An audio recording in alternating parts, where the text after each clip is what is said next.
আমাদের আজকে একটু দেরি হয়ে গেছে শুরু করতে। তার কারণ হলো যে আপনারা জানেন যে আমাদের মাননীয় প্রধান উপদেষ্টার সাথে রাজনৈতিক দলগুলোর বৈঠক চলছে। তো সেটার আজকে একটা বৈঠক থাকার কারণে ওই বৈঠক শেষ করে তারপরে ওনাদের দুজনকে আসতে হয়েছে।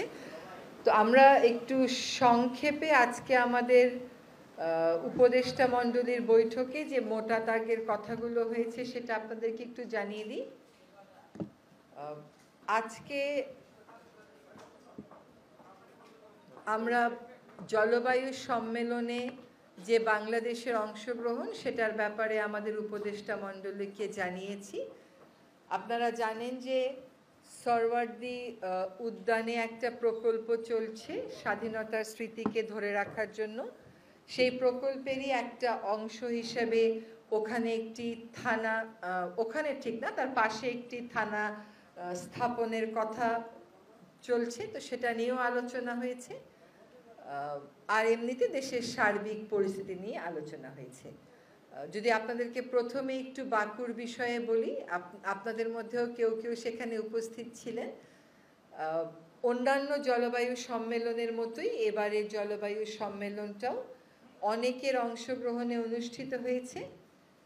এবারের জলবায়ু সম্মেলনটাকে ফিন্যান্স কপ বলা হচ্ছে, কারণ ধারণা করা হচ্ছিল যে এই কপে উন্নয়নশীল বিশ্বের জন্য উন্নত বিশ্বের যে প্রতিশ্রুতি ছিল 100 বিলিয়ন, সেটা অনেক গুণে বেড়ে যাবে। কারণ যখন 100 বিলিয়নের কথা বলা হয়েছিল তার কোনো বৈজ্ঞানিক ভিত্তি ছিল না, কিন্তু এখন যে 1.3 ট্রিলিয়নের কথা বলা হচ্ছে, এটা বিভিন্ন বৈজ্ঞানিক গবেষণা করে যেগুলো দেখা গেছে যে আসলে উন্নয়নশীল বিশ্বের কত টাকা প্রয়োজন এই জলবায়ু পরিবর্তনের বিষয়ে কার্যকর ভূমিকা নিতে, তার প্রেক্ষিতেই 1.3 ট্রিলিয়ন হয়েছে।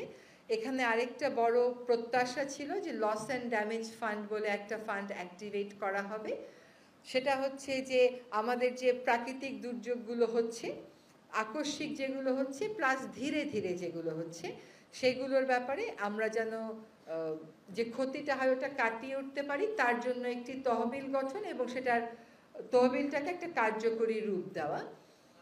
আরেকটা ছিল অ্যাডাপ্টেশন, খাপ খাইয়ে নিবে কেমন করে উন্নয়নশীল দেশগুলো এবং বিশ্ব। আরেকটা ছিল খুব অল্প করে থাকার কথা ছিল মিটিগেশন, যে যেই গ্যাসগুলো নিঃসরণের কারণে তাপমাত্রা বেড়ে যাচ্ছে সেগুলোর নিঃসরণ একটা লক্ষ্য মাত্রায় এনে সীমার মধ্যে এনে ওইটা নিয়ন্ত্রণ করা যায় কিনা।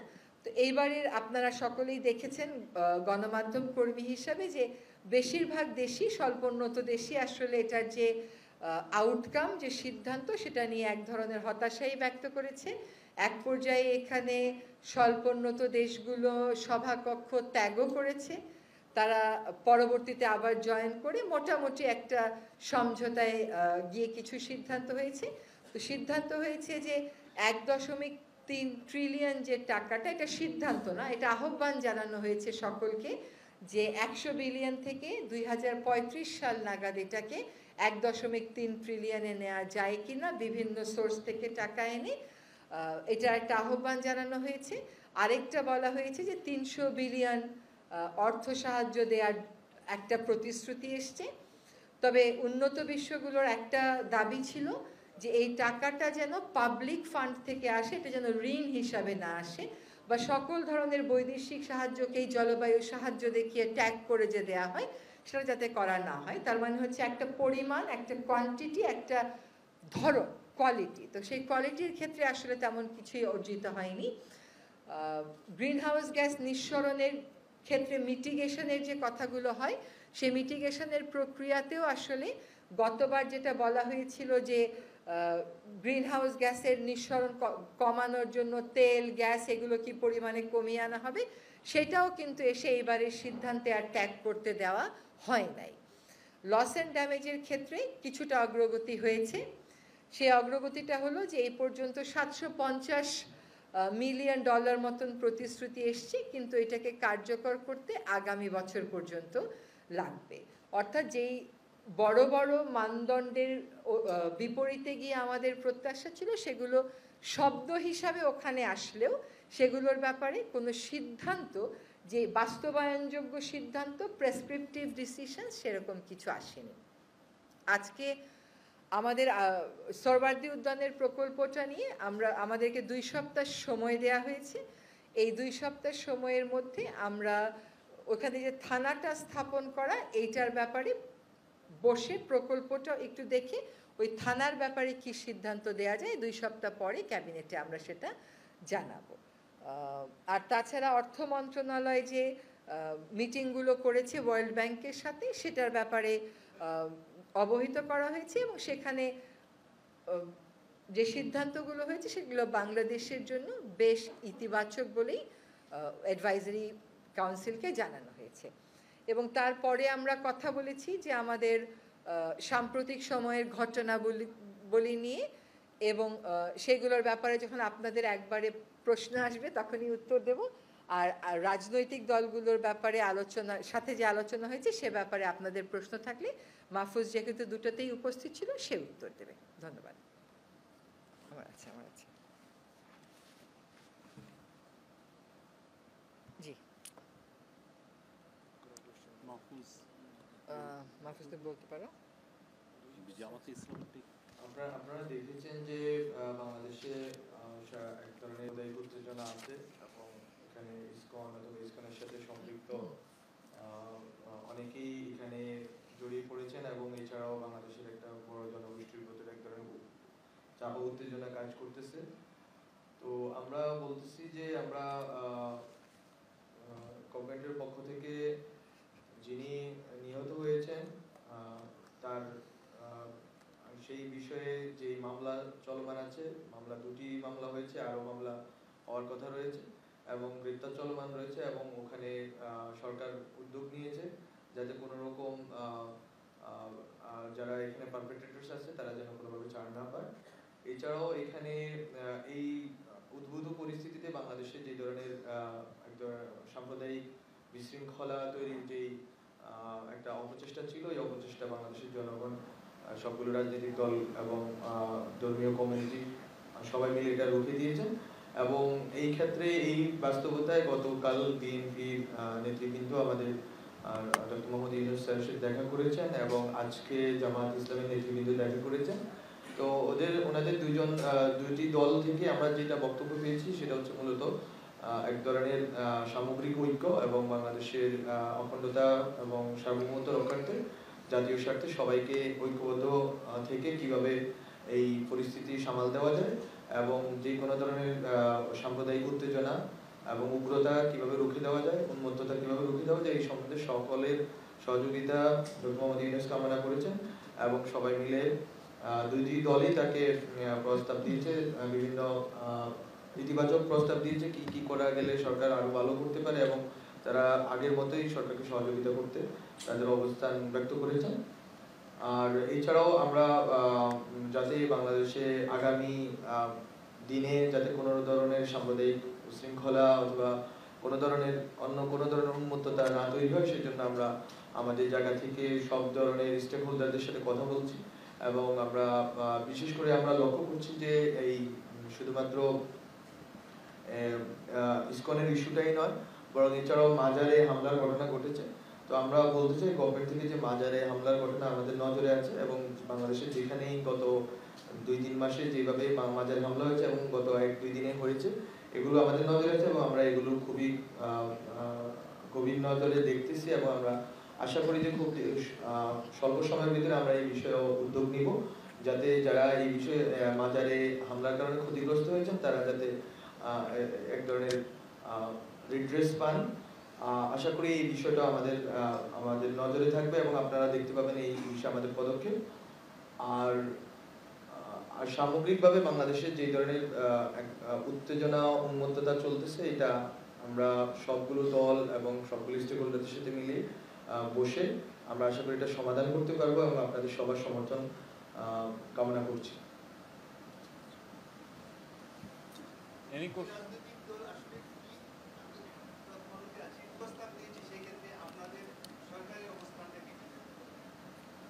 ওনাদের প্রস্তাবনা আছে মূলত সব স্টেক হোল্ডারদের সাথে বসার জন্য যাতে কোনো ধরনের কমিউনিকেশন গ্যাপ না থাকে, ধরেন আমরা সংখ্যালঘু যেই ধর্মীয় নেতৃত্ব আছে, এছাড়াও যারা সংখ্যাগরিষ্ঠ ধর্মীয় নেতৃত্ব আছে, সবাইকে আমরা রিচ করার চেষ্টা করেছি এবং সামনের দিনে আমরা রিচ করব সব ধরনের স্টেক হোল্ডারকে নিয়ে, যাতে জাতীয় ঐক্য এবং বাংলাদেশের সার্বভৌমত্ব এবং জাতীয় স্বার্থ রক্ষা করা যায়। এই ক্ষেত্রে সবাই পরামর্শ দিয়েছেন এবং এই পরামর্শের কেন্দ্রবিন্দুতে আছে ঐক্য এবং সব স্টেক হোল্ডারদের সাথে মিলে যাতে আমরা কথা বলি এবং এই ক্ষেত্রে সরকার আন্তরিক।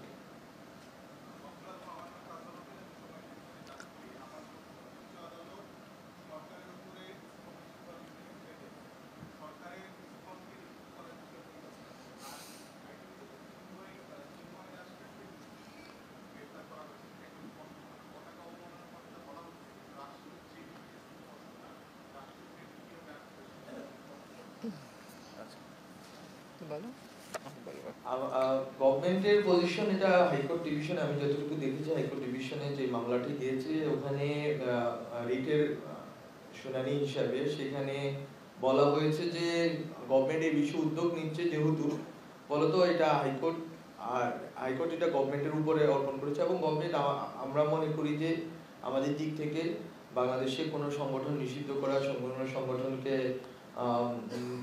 কোনো সংগঠনকে নিবন্ধন বাতিল করা বা যেই ধরনের আইনি উদ্যোগেই হোক না কেন, এটা নির্দিষ্ট প্রক্রিয়া অনুসরণ করে এবং তদন্ত সাপেক্ষে আমরা এটা করতে চাই, যাতে কোনো কোয়ার্টার্সে কোনো ধরনের অনিশ্চয়তা এবং সংকট না তৈরি হয়।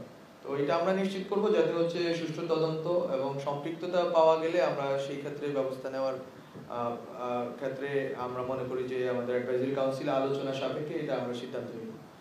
আর দ্বিতীয় বিষয়টি চিন্ময় কৃষ্ণ দাসের বিষয়ে আমাদের অ্যাডভাইজারি কাউন্সিলের অনেকেই ইতিমধ্যে বলেছেন, ওনার বিরুদ্ধে স্পষ্ট একটা অভিযোগ আছে। যেই মামলায় ওনাকে গ্রেপ্তার করা হয়েছে ওই অভিযোগেই ওনাকে গ্রেপ্তার করা হয়েছে, এটা খুবই স্পষ্ট এবং এটা বারবার রিটারেটেড করা হয়েছে এবং ওই অনুযায়ী ওনার মামলা চলমান এবং এটা বিচারাধীন বিষয় এবং ওনার যেই কোর্টে বিচার চলতেছে ওই কোর্টের কাছে এটা ন্যস্ত আছে, ওনারাই ডিসিশন নেবেন যে এটা কিভাবে এটা প্রসিডেড হবে।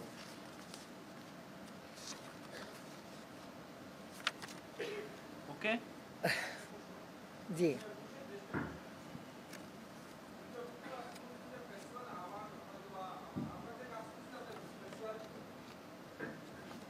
মির্জা ফখরুলের আজকে বক্তব্য হলো আবার সুযোগ পাবে ঢোকার জন্য অথবা তাদের কার্যক্রম চালানোর জন্য।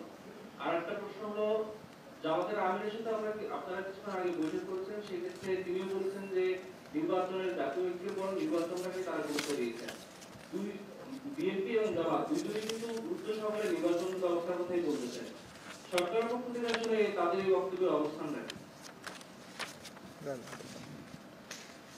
প্রথম প্রশ্নটা যদি আবার একটু বলতেন, সেটা কি বিষয় ছিল? ফ্যাসিবাদের বক্তব্য বলছেন যে আমরা মানে সরকার যেভাবে কাজ করছে তাতে ফ্যাসিবাদ আবার আপনার তাদের কার্যক্রম আবার তারা সরাসরি চালাতে পারবে, মানে এরকম ঢুকে যেতে পারে, এরকম তিনি বলছেন।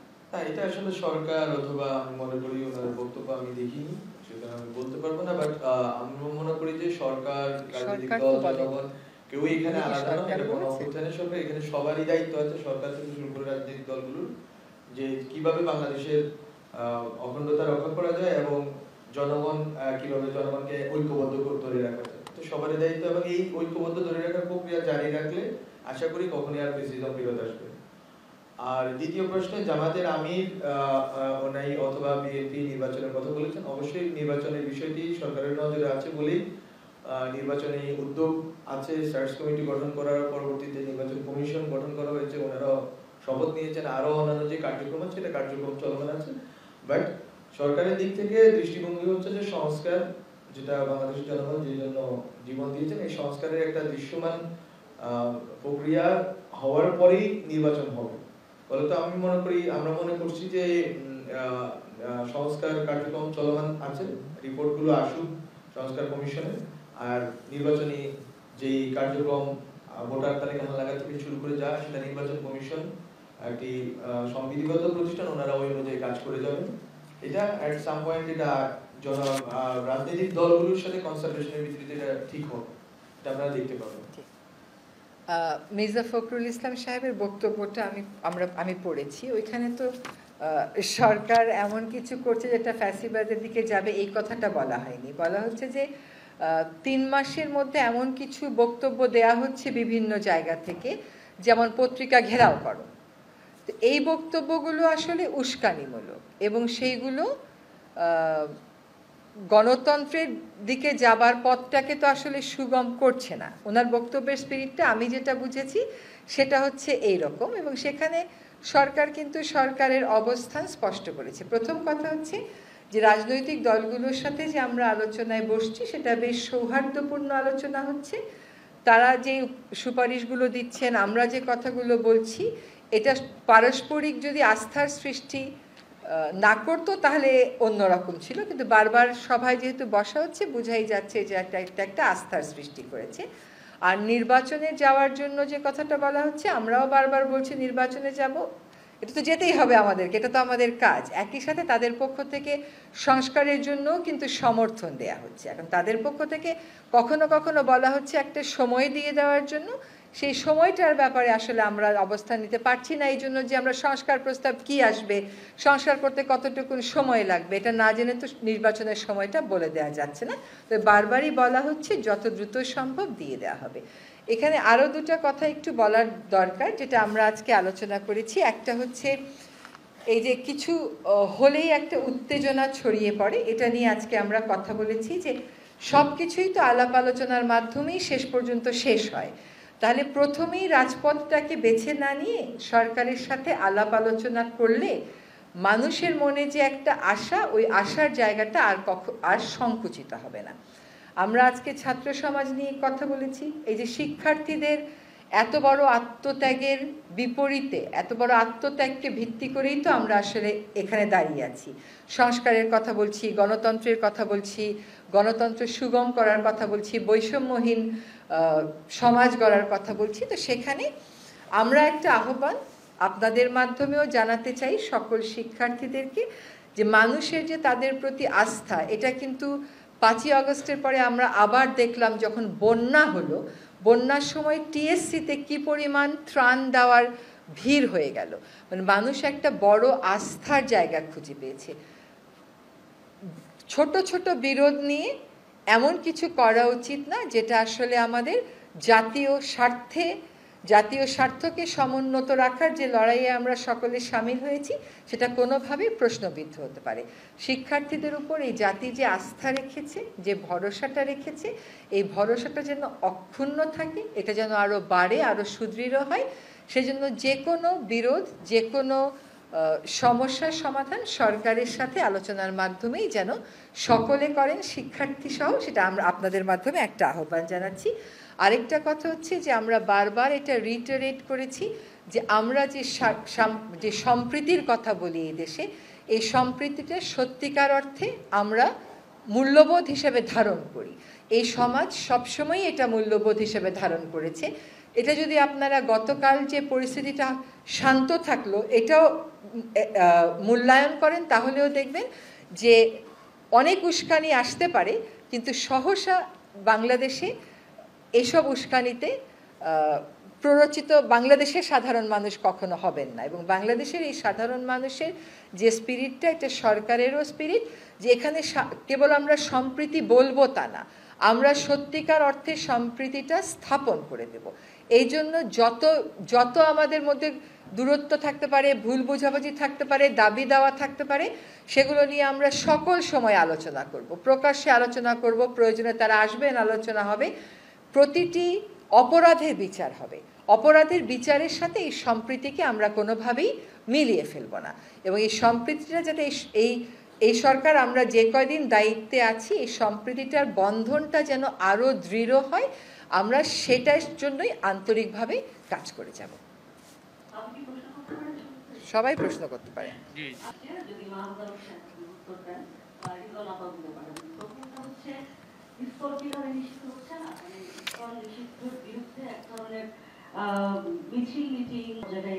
এক ধরনের জনমত আমরা দেখতে পাচ্ছি, যেহেতু আমরা মুসলিম সংখ্যাগরিষ্ঠ দেশ, সেই হিসেবে এক কথায় কি আপনি বলবেন কিনা যে এই মুহূর্তে আজকেও জামাতে আমিরও বলে গেছেন জাতীয় স্বার্থের বিরুদ্ধে যারা কথা বলবেন, তাদেরকে নিষিদ্ধ করা হোক বা নিষিদ্ধ করা উচিত, এই ধরনের একটা বক্তব্য আমি করলাম একটু আগে, 1 নম্বর।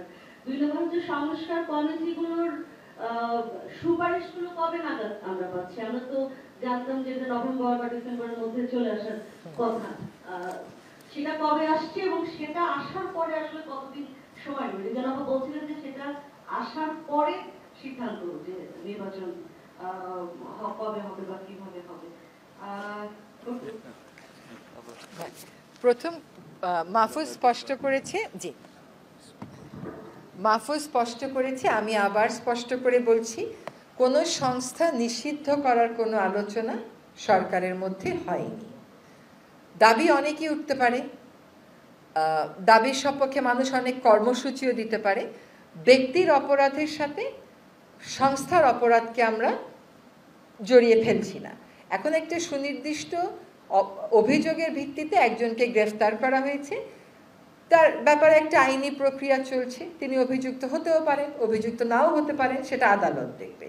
আর আজকেও দেখলাম পত্রিকাতে যে ইসকনের পক্ষ থেকে একটা সম্মেলন করে বলা হয়েছে যে তাদের সাথে যাকে গ্রেফতার করা হয়েছে তার কোনো সম্পর্ক নেই। আর এটা হচ্ছে আপনার প্রথম প্রশ্নের উত্তর। দ্বিতীয় প্রশ্নের উত্তর হচ্ছে যে সংস্কার 6টা কমিশনকে সময় দেওয়া হয়েছে ডিসেম্বরের মধ্যে, এবং তাদের মধ্যে প্রায় মানে কেউ কেউ বলেছেন ডিসেম্বরের মধ্যেই দিবেন, কেউ কেউ বলেছেন 1-2 সপ্তাহ সময় বেশিও লাগতে পারে। তো এই সংস্কারগুলোর সাথে নির্বাচনের একটা সম্পর্ক তো আছে। এই সংস্কারের প্রস্তাবগুলো আসবে, এগুলোর উপর জনগণ কথা বলবে, চূড়ান্ত একটা সংস্কার প্রস্তাবনা হবে, সেই মোতাবেক যে পদক্ষেপগুলো নেওয়া সেগুলো আমরা নিব। আমরা বারবার বলছি যত দ্রুত সম্ভব সংস্কার শেষ করে আমরা নির্বাচনের দিকে যাব। নির্বাচনের একটা নির্বাচন শুরু করার প্রাথমিক কাজগুলোও কিন্তু হয়ে গেছে, নির্বাচন কমিশনও গঠন করা হয়েছে। কাজেই নির্বাচন যত দ্রুত সম্ভব সংস্কারগুলো, জরুরি সংস্কারগুলো শেষ করেই তারিখ জানিয়ে দেওয়া হবে। 3 নাম্বার প্রশ্নটা মনে পড়েছে আমার, আমি কি 3 নাম্বারটা করে আসতে পারি? জি জি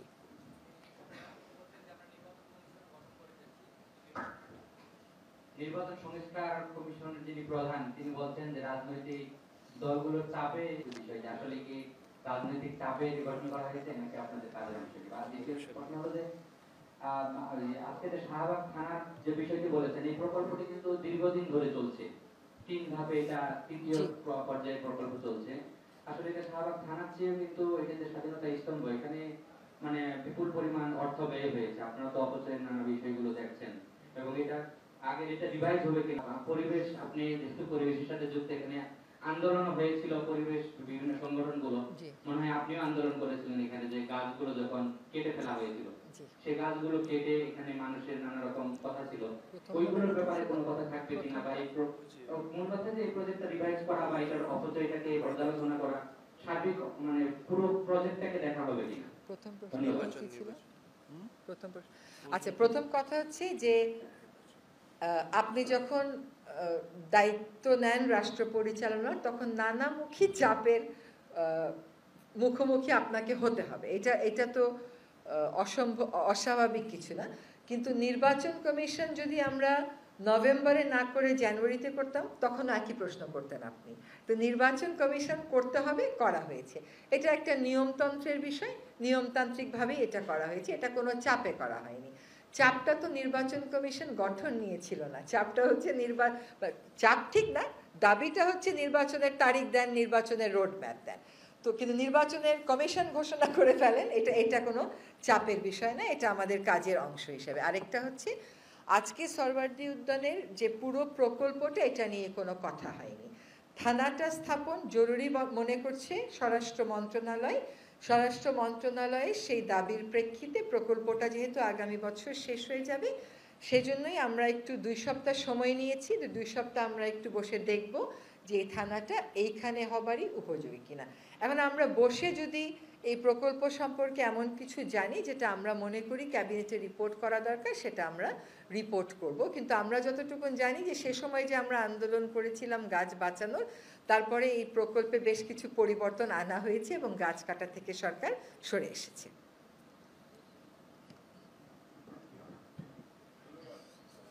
এই এবং আমরা দেখেছি সম্মানে বলেছে যে তাদের চারজনকেই আসলে তারা মৃত্যু ঝুঁকির মধ্যে আছে।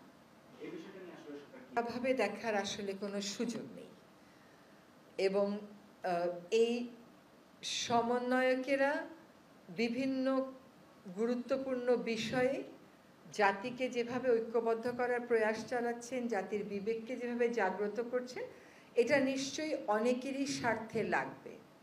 ফলে তাদের নিরাপত্তার বিষয়টা আজকে আমাদের ক্যাবিনেটে রেইজ করা হয়েছে, ফ্ল্যাগ করা হয়েছে এবং তাদের যে নিরাপত্তা প্রয়োজন এটাও আলোচিত হয়েছে, কিন্তু এটার ব্যাপারে বিস্তারিত কোনো সিদ্ধান্ত হয়নি। তবে এটাকে সরকার একেবারেই হালকাভাবে দেখছে না এবং এটার ব্যাপারে তদন্ত যেটা করার কথা সেটা সরকারের যে দায়িত্বপ্রাপ্ত সংস্থাগুলো আছে তারা সেই তদন্ত কাজ করছেন।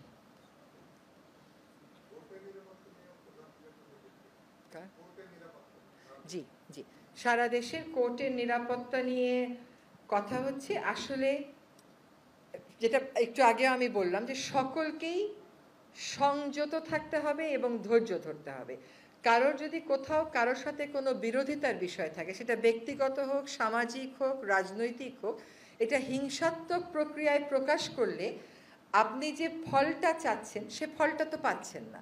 হয়তো আপনার দাবিটা খুবই যৌক্তিক, কিন্তু আপনার দাবি আদায়ের পদ্ধতি যদি বেআইনি হয়ে যায়, পদ্ধতি যদি ধ্বংসাত্মক হয়ে যায়, পদ্ধতি যদি জনগণের অধিকার রক্ষা করবে এমন প্রতিষ্ঠানগুলোর স্বাভাবিক কার্যক্রমের প্রতি বাধা সৃষ্টিকারী হয়ে যায়, তাহলে সেই ক্ষেত্রে কিন্তু আপনার ন্যায্য দাবিও আপনি আর পূরণ করতে পারবেন না। আজকে প্রধান বিচারপতিও বলেছেন, তিনিও তার উদ্বেগ জানিয়েছেন এবং নিরাপত্তার কথা বলেছেন। আমরা সকলকে বলবো এ জাতীয় ধ্বংসাত্মক এবং অবমাননামূলক কর্মকাণ্ড থেকে বিরত থাকতে। কারোর বিরুদ্ধে কারো কোনো অভিযোগ থাকলে, যেহেতু অভিযোগ দায়ের করার প্ল্যাটফর্ম সব ক্ষেত্রেই আছে, সেখানে অভিযোগ দায়ের করা হবে, সংবাদ সম্মেলন করা হবে, কিন্তু ধ্বংসাত্মক প্রক্রিয়া বেছে নিলে আসলে আদতে কারোরই কোনো লাভ হচ্ছে না। আমরা আজকে জানতে পারলাম যে এখানে আলোচনা হয়েছে এবং সিদ্ধান্ত হয়েছে যে যারা উচ্চ আদালতে এরকম অবমাননাকর ঘটনা ঘটানোর জন্য দায়ী তাদেরকে চিহ্নিত করে যেই ব্যবস্থা প্রচলিত বার কাউন্সিল রুলে হবে সেই ব্যবস্থা গ্রহণ করার একটা সিদ্ধান্ত হয়েছে। একইভাবে গত পরশু যে ঘটনাটা ঘটে গেল, এটা তো মর্মান্তিক, এটা কাউকেই সাহায্য করছে না, এই দেশকে বিন্দুমাত্র সাহায্য করছে না। কাজে যদি আমরা সত্যিকার অর্থেই গণতান্ত্রিক হতে চাই, তাহলে নিজেদের মধ্যে আমাদের দাবি দাওয়াগুলো আদায়ের ক্ষেত্রে সেক্ষেত্রেও কিন্তু আমাদেরকে গণতান্ত্রিক মনোভাবের পরিচয়টা দিতে হবে। Thank you.